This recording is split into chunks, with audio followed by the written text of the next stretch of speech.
Hey everyone, I'm Kate Deiters, and today I'm speaking with Vince from Quest Analytics. He's here to tell us all about a big provider data audit initiative that he and his team have been working on. They've worked with over 10 health plans to look at what does their data look like today and what are the things that they can do to start to improve it. So Vince, it's so great to have you here. Thanks, Kate. Great to be with you too. Understanding what does your data look like today and how you can improve it is extremely important for any business out there, but specifically here for our health plans. And with that in mind, can you introduce us to the provider data accuracy audit initiative that you took on and give us a little bit of context about why did we decide to take on this project? The regulators had started auditing directories several years ago, probably going back to as early as 2015, 2016. And I think a lot of that is in response to member complaints. We thought is a good way to help our clients gauge compliance risk, to better understand the experience of their members as they're using directories to try and find care.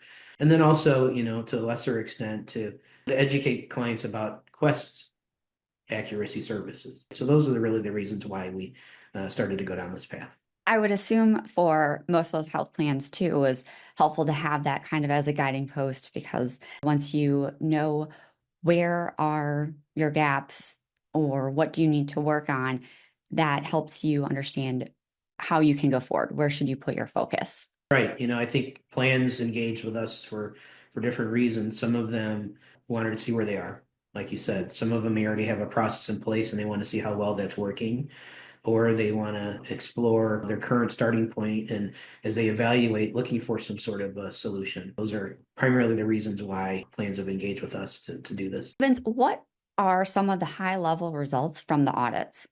We've completed, about 10 of the audits so far.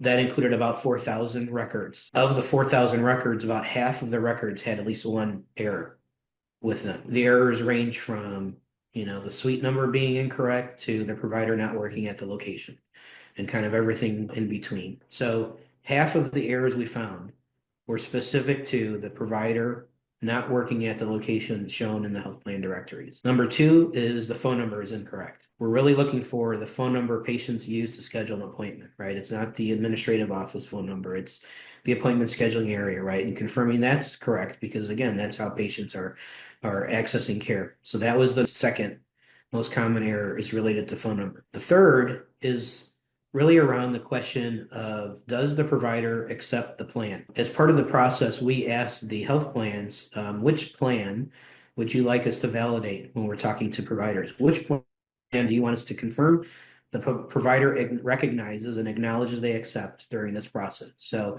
it could have been their Medicare Advantage HMO, it could have been, their commercial PPO plan, whatever it was, right? That's what we validated with providers. And like I said, a significant number of errors related to the provider saying, I don't believe I accept that health plan. So if we can go back to that first one around the provider not at the location, this seems to be one that regulators are very much focused on, as we see from at least the federal side with the marketplace and Medicare Advantage, really looking at making sure that providers aren't listed at more than 10 locations.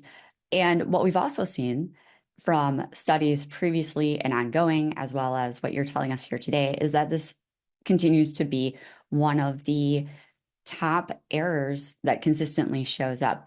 Vince, why do you think this one is so significant and at the same time continues to be one of the top errors for provider data? It really starts with knowing where the providers work and where they don't. So if that's incorrect, it really doesn't matter if the phone number is correct, if their specialty is right, if they don't work at that office, right? It really creates a barrier for members to find care and delays in care. So that one is not only the most important, but as you alluded to, it's also the most challenging to get right. I think people outside the industry acknowledge how complicated healthcare is. And this seems like such a simple thing to get right, but when you really think about it, it's really hard because any health plan has tens of thousands and some national plans over 1 million providers in their network. And it's really challenging to try and keep up with providers moving around. Not only are they moving from office to office, they could be moving their office, right? They could be changing groups. They could be moving from one state to another, right? Or parts of a state to another part of a state. So that's a lot of moving around. It's a lot of data to keep up with. So it becomes a lot of manual work for everybody involved, right? To ensure that that's as accurate as possible. And same thing about the incorrect phone numbers. Why is that so significant, or what do you think is causing the phone numbers to be inaccurate in provider directories? I think the phone number errors are usually attributed to maybe a typo, right? Health plans do a ton of manual work, so errors are made, right? So sometimes it could just be a typo. The other challenge with phone numbers is there could be multiple phone numbers for a practice. And the phone number that a health plan may have in the directory might get you to the practice, but it's not the phone number where members call to schedule appointments. It's really key to get that correct because it's creating more work for everybody, right? It's creating more work for the members if they call a number and find out that it's not the right number, and they may get transferred to the right area, right? But it's also creating more administrative work for the provider offices, right? So if people are calling the wrong place and they need to be transferred, that's disruptive to those other areas as well. So it's a combination. It just errors are made and there could be multiple phone numbers for a practice, and it's difficult to know which is the right one without doing some additional validation.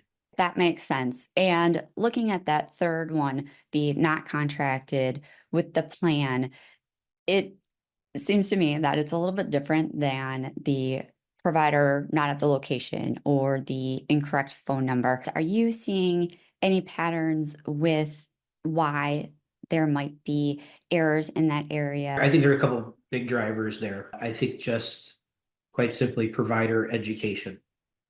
So when we talk to the health plans and we review the results of the audit, I think pretty consistently, folks agree with that. Like, yeah, the providers they're contracted for those health plans. They just may not recognize the name, right? There may be multiple products, and that's one of the complications with the healthcare system is health plans sell a multitude of products. And it's very hard for providers to keep up with that running list of products that are covered under their contract. So, number one, I believe, is the provider is contracted but didn't recognize the name of the plan that we validated. There could be situations where a health plan has added a provider to a network that is not technically part of their contract. Let's say, for example, the provider is contracted with a health plan for commercial products only. They may have gotten added to a Medicare product in error. So in that case, it's not about recognition of the plan name. They may be right and say like, yes, I'm contracted with this health plan, but I do not accept this specific product name or this specific network. I'm not in their, point of service plan, for an example, right? And I think the third one that we've seen noted in some other industry publications is the provider may have left the plan, and perhaps the health plan has not removed the provider from the network yet. It may be in process.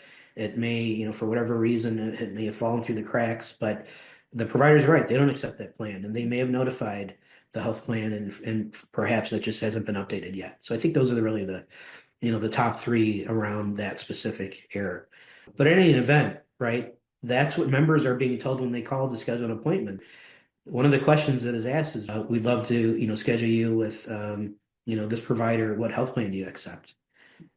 And when the member mentions it, they may say, oh, we don't accept that plan, right? So even though it may be a misunderstanding, right, the end result is the member then has to do more work and is concerned and has questions, right, for, either the health plan or the provider office because they were not able to schedule. What are the implications for stakeholders at health plans? I think the obvious is creates compliance risk. As I mentioned earlier, regulators are actively auditing health plan directories. There have been monetary fines levied to some extent, or there could be other cumulative effects of, directory errors plus other compliance issues that a health plan may be challenged with. So compliance, certainly. I think there's obviously an impact to members too. So, maybe not as measurable and obvious, but if members are struggling to find a provider they may be either avoiding receiving the care that they need or delaying the care that they need.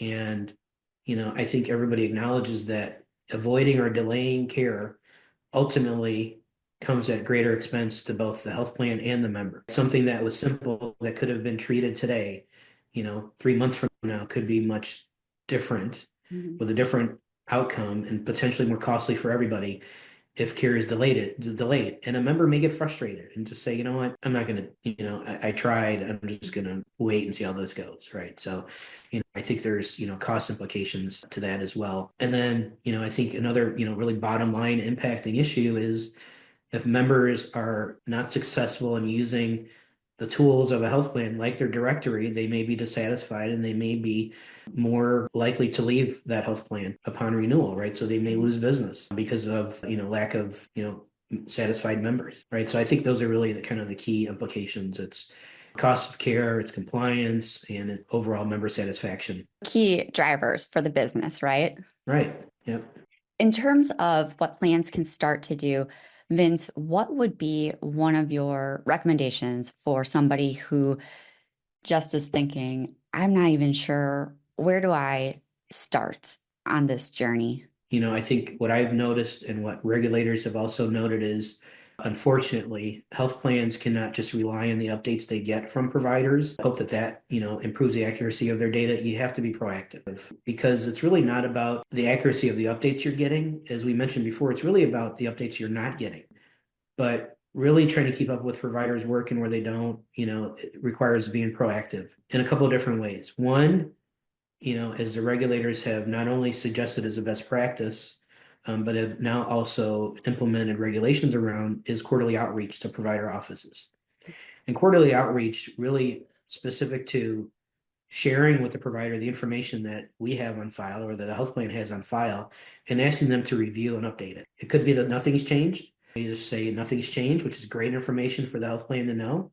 Or it could be that that provider has left the location or the phone number changed or something else needs to be updated. And just through that proactive outreach, health plans have been able to really move the needle and show that, asking for this information, although it's more work for them and the provider, has been worth it, right? Because they're getting updates that they normally would have not received.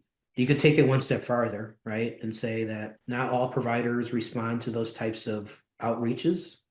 Companies like Quest have now been producing predictions specific to provider status at a specific location. So we're able to take a health plan's network of providers and locations and assign a confidence level specific to that provider working at that location. So it gets at the biggest challenge, trying to understand what provider have moved and maybe didn't tell us. So a health plan could use those predictions in a couple of different ways where Quest is predicting that we're very confident the provider is working there or somewhat confident, the health plan could say, okay, that's great.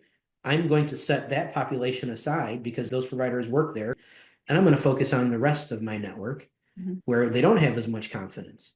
And I'm going to maybe bump it up against claim activity, or maybe I'm going to do some additional outreach. So it helps them kind of sift through the good, bad, and indifferent of these massive networks and try and identify where more attention should be spent. So that's one, kind of primary use case. And that's helpful because unfortunately, not all providers respond to the quarterly outreach. So if you didn't get an attestation from a provider, this is something to give you some insight into what's going on. But health plans could also start to line things up and give them more insight. So the fact that they didn't respond to your outreach is something. That's a Right. signal that maybe something's going on. They didn't respond, and Quest is predicting low confidence the providers at that location. That is now even adding more clarity. Like they didn't respond, the analytics is suggesting they're not there. That may be a way to prioritize for the health plan to take some additional action, maybe some additional validation, or they may decide to suppress that provider from their directory while they sort these other things out, knowing that there's a high likelihood the provider is not there and members are calling and having some of these issues that we talked about. Vince, is there anything else that you'd like to share with our audience today? I appreciate the time. It's a great conversation, and I look forward to following up with you on this topic at a later time. Absolutely. Well, thank you so much for sharing what you've been doing, Vince, you and your team. It's been incredibly insightful.